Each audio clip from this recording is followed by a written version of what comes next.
Hi friends, நம்ம விஜய் மல்லி ஸ்டோரியில் கதிரேஷனுக்கே தெரியாமல் கதிரேஷனோட விஷயங்கள் ரெண்டு பக்கமும் ரெண்டு விதத்தில் வந்துட்டு நடந்துகிட்டே இருக்குது அப்படின்னே சொல்லலாம். ஏன்னா கதிரேஷனோட டெண்டர் அப்படிங்கிறத செக் பாயிண்ட்டாக மூவ் ஆகிட்டு இருக்கு இந்த கதையில். மெயினாக ஒரு பக்கமாக இந்த ராஜியும் இன்னொரு பக்கமாக இந்த சுடரும் ரொம்ப தீவிரமாக இப்போ டெண்டரை நோக்கி தான் போயிட்டுருக்காங்க. ஸோ ராஜிக்கு தகுந்த மாதிரி பார்த்தீங்க அப்படின்னா மிரட்டி உருட்டி அந்த வேலைகள் எல்லாமே தீபா கிட்ட பண்ணி தெரிஞ்சுக்கணும் அப்படிங்கிற மாதிரி அவங்களும் தீபாவை கடத்தி வச்சுட்டு அந்த அவங்க குழந்தைய செக் பாயிண்டா வச்சுட்டு அவங்க ஒரு பக்கம் மிரட்டிட்டு இருக்காங்க. இந்த பக்கமா பாத்தீங்கன்னா இந்த சுடர் பைத்தியம் மாதிரி நடிச்சு எல்லாத்தையும் பைத்தியமாக்கிட்டு இருக்காங்க அப்படின்னே சொல்லலாம். ஸோ இந்த பைத்தியத்தை எப்போ தெளிய வைக்கிறது அப்படிங்கிறது தான் தெரியாம இந்த மல்லியும் தவிச்சிட்டு இருக்காங்க. ஸோ அவங்க டைரெக்டாக அந்த கீயை எடுத்துட்டு கொடுக்கறது அண்ட் ரகு கிட்ட ஒப்படைக்கணும் அப்படின்னு சொல்லிட்டு அவங்க ஒரு முயற்சிகள் மேற்கொண்டுட்டே இருக்காங்க.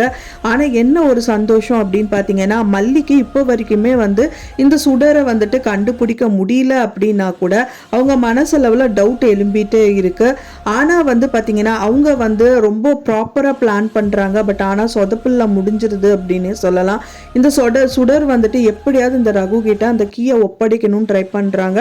ஸோ அவங்களே ஸ்பாயில் பண்ணுற மாதிரி அந்த கீயை அந்த பேக்கை ஆட்டி விட்டு அந்த கீயை கீழே விழுகிற மாதிரி பண்ணி பேக்லேயே விழுகிற மாதிரி பண்ணிடுறாங்க. ஒரே ஒரு நல்ல காரியம் என்ன அப்படின்னு பார்த்தீங்க அப்படின்னா அந்த பேக்குள்ளேயே இருந்திருந்தா கூட கண்டிப்பாக இந்த சுடர் கண்டுபிடிச்சி எடுத்து கொடுத்துருப்பாங்க. ஆனால் அந்த பேக்குள்ளே அந்த டைத்து பார்த்தீங்க அப்படின்னா ஒரு குழந்தை மூலிமா அந்த பேக்கில் இருக்கிற கீயை தற்காலிகமாக அங்கேருந்து எடுத்துகிட்டு போகிற மாதிரி கடவுள் பண்ணிட்டாரு. அப்படிங்கும் போது கேட்கறக்கே ரொம்பவே சந்தோஷமாக இருக்குது அப்படின்னே சொல்லலாம். ஸோ எடுத்துட்டு போனாலும் கண்டிப்பா அந்த கீ கதிரேஷன் கையில தான் போய் சேர போகுது. ஸோ அதுக்கு முன்னாடி இந்த தீபா கதிரேஷனுக்கே தெரியாம இந்த ராஜி கிட்ட மாட்டிக்கிட்டாங்க.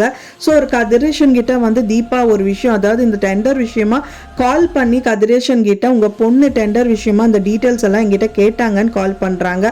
ஸோ அதுவும் நிஷாவே தான் கால் அட்டன் பண்ணி அவங்க அப்பா மாதிரி பேசி முடிச்சிடுறாங்க.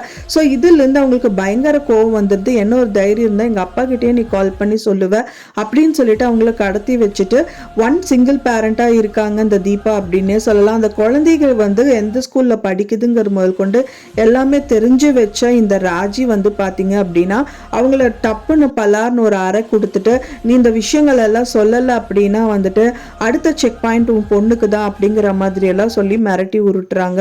ஸோ அவங்க சொல்லுவாங்களா மாட்டாங்களான்னு அவங்க சைட்லயும் அண்ட் தென் இவங்க இந்த பிரச்சனை தான் முடிஞ்சு இந்த காரியம் தான் நான் பண்ணது தவிடுபடி ஆயிடுச்சு. ஆனா அடுத்த பிளான் பண்ணணும்னு சொல்லிட்டு இந்த சுடர் இன்னொரு பிளான் பண்றதுக்கு ரெடியாகி இருக்காங்க.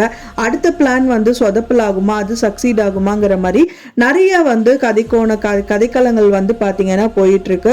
ஸோ வெயிட் பண்ணி பார்க்கலாம் ஃப்ரெண்ட்ஸ் என்ன நடக்குது அப்படின்னு சொல்லிட்டு நீங்க என்ன நினைக்கிறீங்க அப்படின்னு சொல்லிட்டு உங்களோட கருத்துக்களை மறக்காம எனக்கு கமெண்ட்ல ஷேர் பண்ணுங்க. நான் சொன்ன இந்த தகவல் உங்களுக்கு பிடிச்சிருந்தா மறக்காம லைக் பண்ணுங்க, ஷேர் பண்ணுங்க, கமெண்ட் பண்ணுங்க, சப்ஸ்கிரைப் பண்ணுங்க. மேலும் இன்னொரு மல்லி சீரியல் அப்டேட்டோட நெக்ஸ்ட் மீட் பண்றேன். தேங்க்ஸ் ஃபார் வாட்சிங் மை வீடியோ ஃப்ரெண்ட்ஸ். நெக்ஸ்ட் வீடியோல பார்க்கலாம்.